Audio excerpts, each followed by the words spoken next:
Hi, I'm Phil Green, Green's Traditional Butchers. Today we're going to be boning out the loin of the pork, taking the round off, stripping the fillet out, ending up with some pork steaks. So first thing we're going to do is break it down, take the round off, following the natural seam in between the round and the fat on the loin, leaving some fat on the round, which we take off later, which goes into sausages.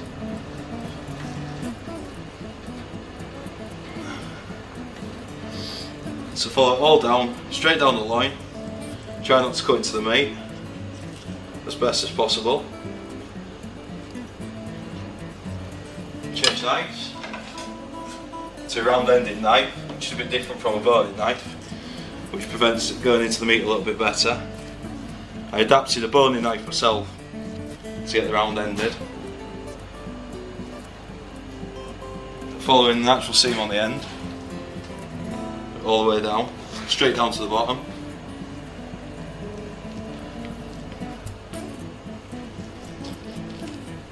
As you can see, as you come further down and there's less fat, there's a natural break in the seam.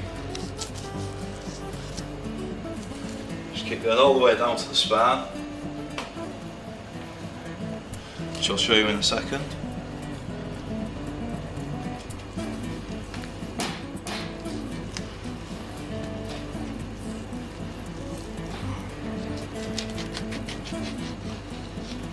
All the way along, just like that. There's the round, the fat's still on, that we'll take off later, use for sausage. Now we've got a round off bone-in loin. So what we'll do then is turn it over, take the kidney out. The kidney's already cut in half by the vet in the slaughterhouse, which inspects it for liver flukes and other lovely things. Go back to the short boning knife, follow the spinal cord along, taking out the pork tenderloin. Just rolling it off. And the fat that comes away is called back fat. Try and leave that in one piece and take the loin out into one piece like that. Then we trim a little bit of diaphragm that's left on the inside of the loin, pull out the back fat. So now all we have to do is follow the ribs down and then the short ribs to get your boneless loin. Keeping as close to the ribs as you can.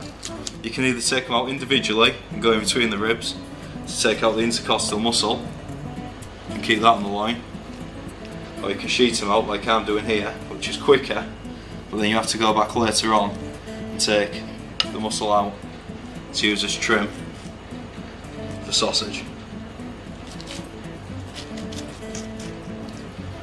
So follow it down on the ribs,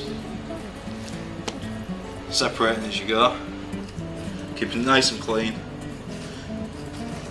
The back end of the ribs shouldn't have much meat on. Now as you come to the short ribs, just trim away the front of it to establish where the end of the rib is, and then turn the knife back on itself, keeping it nice and close into the loin all the way along.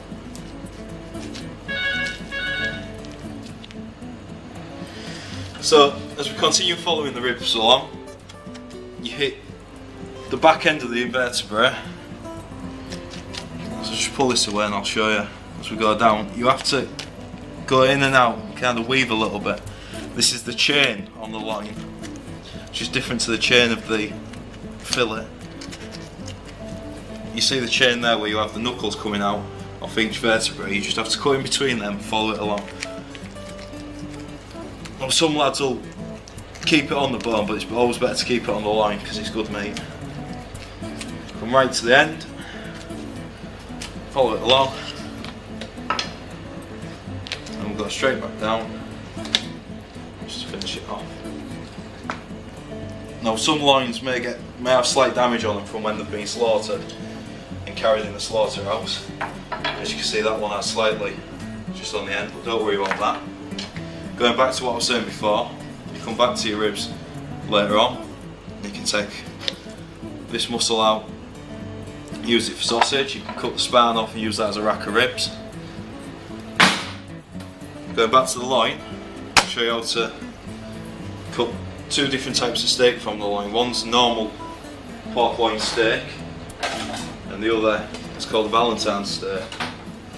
So always start in the middle of the loin, because that's where you're going to get your best steaks from, as you can see.